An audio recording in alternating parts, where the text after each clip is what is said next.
Hey everybody, it's Adam Lavelle of the Noah Network, WrestlingDoneRight.com, and we're going to have a special video here this week on more Noah news from Hisame.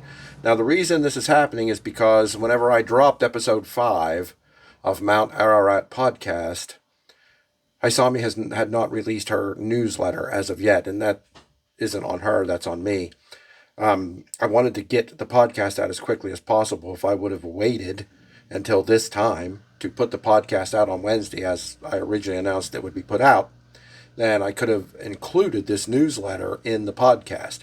But since I'm trying to get the podcast out as soon as I can in the week, then I missed getting the newsletter on this episode's Mount Ararat podcast. So here we are. Noah Weekly Newsletter, Volume 164, from March 16th, the week of March 16th, that's today, 2022, from Hisame's website, puroprogramtranslations.blogspot.com, which will be linked in the description of this video. In Mount Ararat Episode 5, I brought you backstage interview news from the March 13th Great Voyage show, but here is the weekly news coming out of Pro Wrestling Noah, again, thanks to Hisame and all the work that she does. Let's take a look at it. An earthquake struck Japan, Tokyo, aftershocks warning. A 7.3 magnitude earthquake struck Japan on Wednesday, March 16th. Although Tokyo shook primarily, it was the Fukushima, Sendai areas that received the tsunami warning. However, the aftershocks are expected at a 98% chance, and they're supposed to be severe in Tokyo over the next 2 days. Noah's next 2 shows are in the south of Japan, which has not been affected so far, but this could change depending on what happens over the next couple of days. So, prayers, thoughts, support coming from the Noah Network, WrestlingDoneRight.com, to all of you affected by this over in Japan. It's terrible news. 7.3 is pretty big. Could be worse, but that's still pretty big. I have a personal friend in Japan named Chiza, so I hope she's doing well. I'll have to check in on her. So watch the internet, Twitter, everywhere for updates on any possible changes to the Pro Wrestling Noah cards. Hopefully they won't be affected, but just keep your eyes and ears peeled for information, and God bless all of you in Japan during this troubled time. Next we have Takashi Sugiura and Hideki Suzuki are the new GHC Heavyweight Tag Team Champions, as we reported on and talked about on Episode 5, Mount Ararat Podcast. And Hisame notes here, the tag title tournament to crown the new GHC Heavyweight Tag Champions was held at the Yokohama Budokan on March 13th and was won by the Sugiura Army. In the first round, Hideki Suzuki had won over Masakatsu Funaki via double arm suplex hold. And in the main, Takashi Sugiura choked out Daiki Inaba, and the match went to a referee stoppage. No challengers have come forward as of yet, but Hideki Suzuki has challenged Masakatsu Funaki for the GHC national title. That match will take place on March 24th at Korakuen Hall. So that's interesting. I mean, we reported on that as well. We keep that in mind.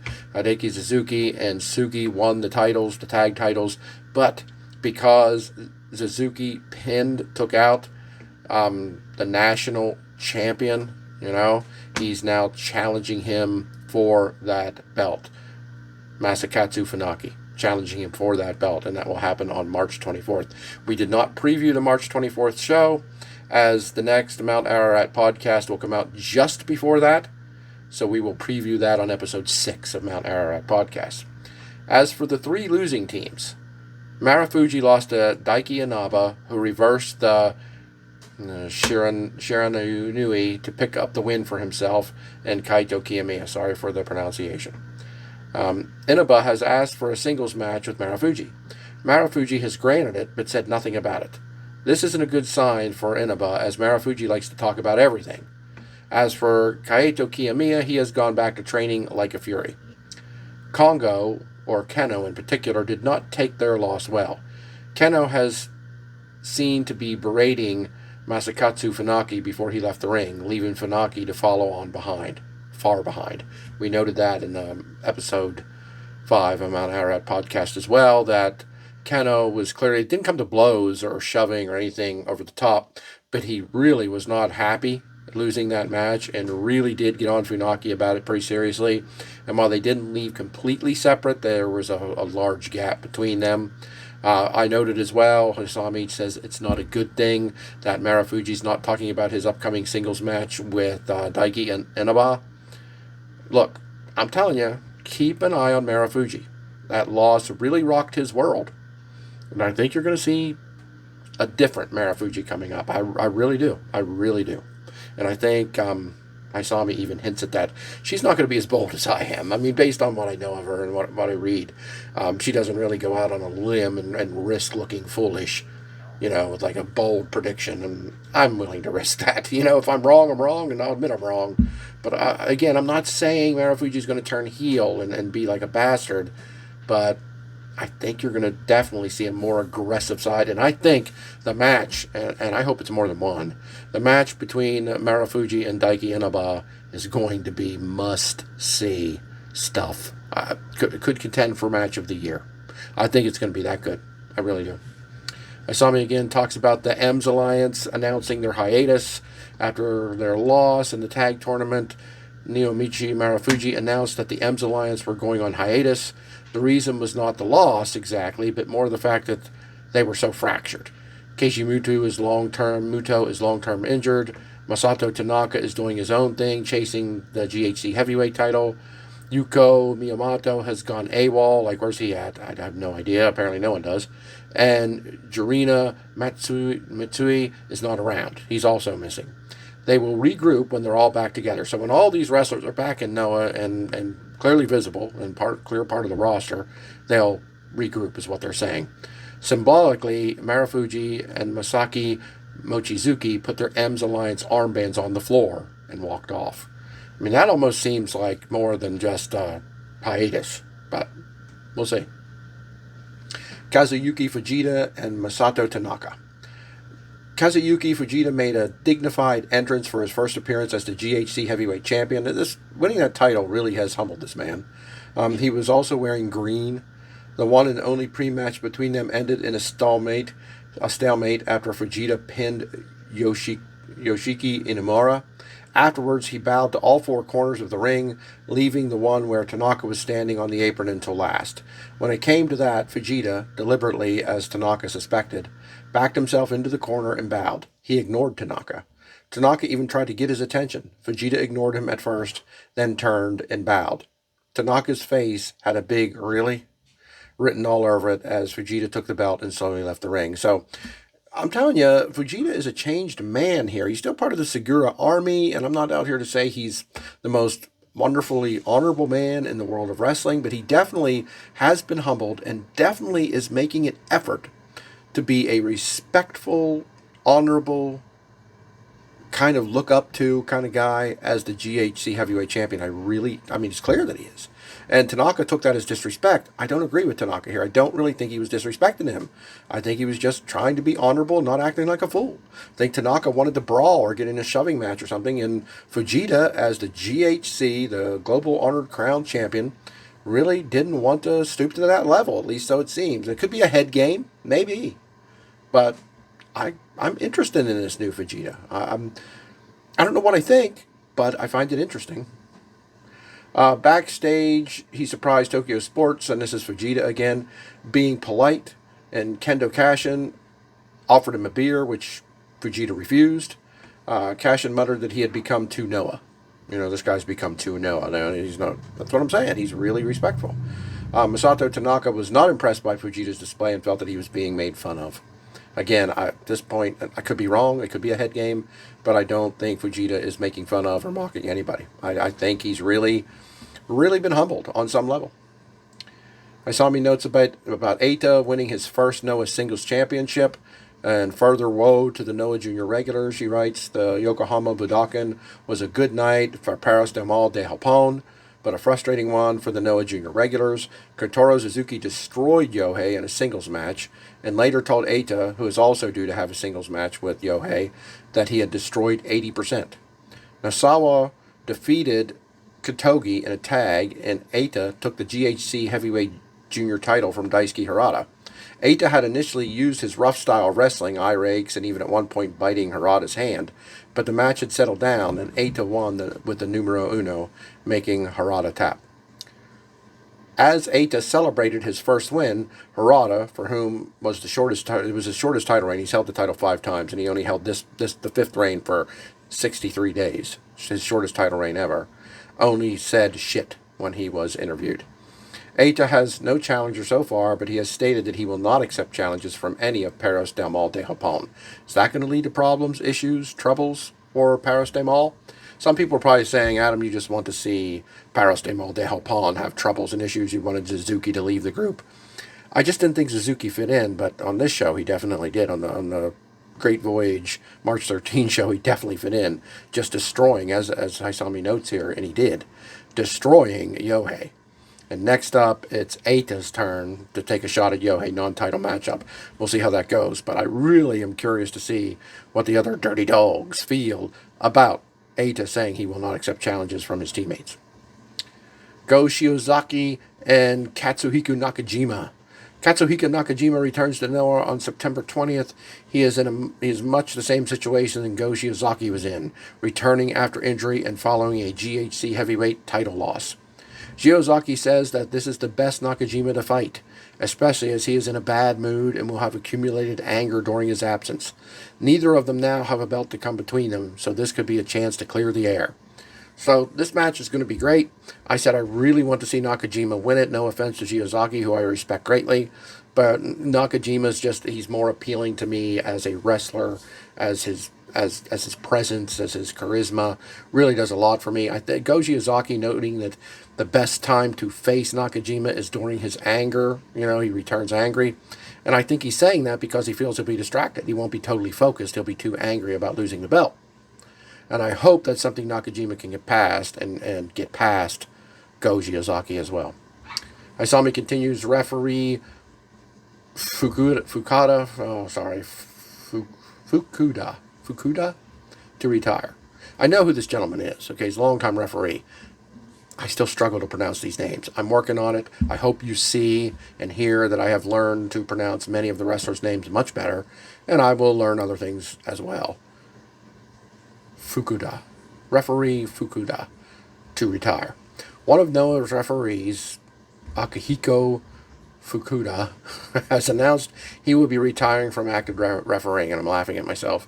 Fukuda was originally a part of All Japan, and like referee Shu Nishinaga, has been with Noah since the walkout with Mitsuharu Misawa. He will not leave again. Of course I know who that is. He will not leave Noah, though, and will take a role backstage where he would do duties such as driving the bus, probably the equipment truck, the merchandise van, or else covering for Orange Sean on occasions, who drives the Noah bus, and working backstage. So, Fukuda, the famous referee, longtime Noah referee since Noah existed, is retiring from referee's duties, but will stick around driving trucks, driving the merchandise trucks, driving the equipment trucks, whatever he can do in backstage work, which is good. That's cool. Haysamia notes that on her page here you can find her event recaps and post-match interviews and things like that. We covered the post-match interviews. You can read her event recaps. I review the shows as well on Mount Ararat Podcast. If you want to read her written versions, her written recaps, they're right here on her page, which will be linked in the description here. Elsewhere in Noah, Kotaro Suzuki described the Noah Junior regulars as a trash can for guys leaving their teams, while Paros del Mal de Japón called Yohei the traitor. Not that Yohei betrayed them, as he was kicked out by them, but more to their minds that he joined the Noah Junior regulars and took the tag belts that he wanted to take with Paros. So, calling Yohei the traitor isn't because he turned his back on Paros del Mal. They kicked him out of the group. They didn't want him anymore. But he's a traitor because he joined the Noah Junior regulars. He didn't just stand out on his own or join another faction. He went with their hated rivals, right? And not only went with them, but won the junior titles with the leaders, or at least one of the leaders, Kotogi. Kazuyaki Fujita refused beer from Kendo Cash, and he says he is Noah now, and he is dignified. Kendo Kashin muttered he was too Noah. Fujita should spend some time with Tanosuke. There we got, never seen Naomichi Marufuji debuted in his new ring costume in Yokohama on the 13th. The jacket pays tribute to Hayabusa, who Marufuji says he will honor the memory of later this month in Hayabusa's hometown of Kumamoto. So that's interesting. Hayabusa is a much beloved Japanese professional wrestler that I know of and have seen numerous matches, but I am not hardcore studied up on him. I know how beloved he is. I have nothing against him at all. I just have not spent a lot of time watching many of his matches. I've seen a few, and he was very good. And Marufuji's honoring him here, so that's cool. Kendo Kashin got into a scuffle with King Tani by dragging him to the ringside during the March 13th show. We talked about that on the podcast. Later, Inamaro flattened him after Kashin went to do his slow motion chops, which is great. Look, it's no secret I'm no Kashin fan. He's too much of a joke guy. Could be worse. He's not as bad as Toru Yano, not as bad as Orange Cassidy. He's flirting with Taguchi style levels, but at least he's not hitting people with his ass. But he goes in there and does some goofy chops that just look like his, weak chops. And I don't know the purpose of it. To get in his opponent's head, I guess, but it never works. And it was nice to see Inamura just completely flatten him. Keno says that as he celebrates 15 years in wrestling next year, the majority of which he has spent in Pro Wrestling Noah, he wants to be the GHC Heavyweight Champion. I'm all for that. And I said I want Nakajima to win that belt back, but I love Keno as well and would love to see him back on top of the company with that title. That would be great stuff. Haysamia always recaps the current champions in Pro Wrestling Noah. The GHC Heavyweight Champion is Kazuyuki Fujita. His next challenger is Masato Tanaka, and that is at Great Voyage on March 21st and Fukuoka International Center. The GHC Junior Heavyweight Champion is Eita. He has no specific challenger as of yet. He just won the title. The GHC Heavyweight Tag Team Champions are the Segura Army, Sugi, and Hideki Suzuki. No challengers as of yet, but that won't take long, I'm sure. The GHC Junior Tag Team Champions are the Noah Junior regulars, Atsushi Katogi and Yohei. Their next challengers are Paris de Mal de Japon, Nosawa, and Kotaro Suzuki. That's at Great Voyage and Fukuoka International Center on March 21st. The GHC National Champion is Masakatsu Funaki, and his next challenger is Hideki Suzuki, and that will be at Just Fine at Korakuen Hall on March 24th. All right, this week in Noah, there's some show dates. I talk about all of them on the podcast. I'm not going to read all of those. But note that the show on, which one of these? On March 21st, and there's a show on the 23rd, which will be broadcast on Abema television. I am a subscriber to that. I'm sure it will come to Wrestle Universe eventually. I'm sure it will. I don't know when. It's not noted here. But Hisame notes here that Abema is usually free and worldwide, but you can only watch it live to see it free. She says, please don't subscribe to Abema unless you have a compatible VPN. But if you're watching Abema only for Noah, you're better off just subscribing to Wrestle Universe. I subscribe to Abema. I have a compatible VPN. My VPN is a Nord VPN. But the last time I watched a Noah show on Abema, I didn't use a VPN, and I watched it on demand, not live, and it worked fine. Maybe it was a freak situation. I don't know, but it worked for me. So I'm not recommending to go against Hisame's advice here to subscribe to Abema. I'm not missing that show. And if I can't watch it live, which I believe it's on a day that I have off, Wednesday, yes, I will have off on Wednesday the 23rd, so I'll be able to watch it live. But I like watching it a little delayed so I can record my reaction to each and every match the second the match is over. And you can't really pause a live video. You can, but it doesn't work well. It will go right to where it is after you unpause it, and not rather than where it was, in my experience. So I probably won't watch it live. I'll probably watch it a little bit after it ends so I can react to each match. But as for Abema, you roll the dice if you want. I'm not recommending it. Hisame does not recommend subscribing to them unless you know your VPN works. Okay? My VPN does work, but I've watched it without a VPN and it worked. I don't know why. I'm being honest, though. She talks about Keno's column that she translates. I've never gone over them here. Love Keno, but I just haven't taken the time to do it. That's on her site, linked here. And she says, giving Wrestle Universe the credit for all the gifts or GIFs, however you say it, or should be said here in the news. But that's the Noah Weekly News letter, the newsletter from Hisame, which if you sign up, she'll email it to you every single week. Get on her emailing list, and you won't have to go to her website to read it. You'll get it emailed to you and you can read it wherever you are.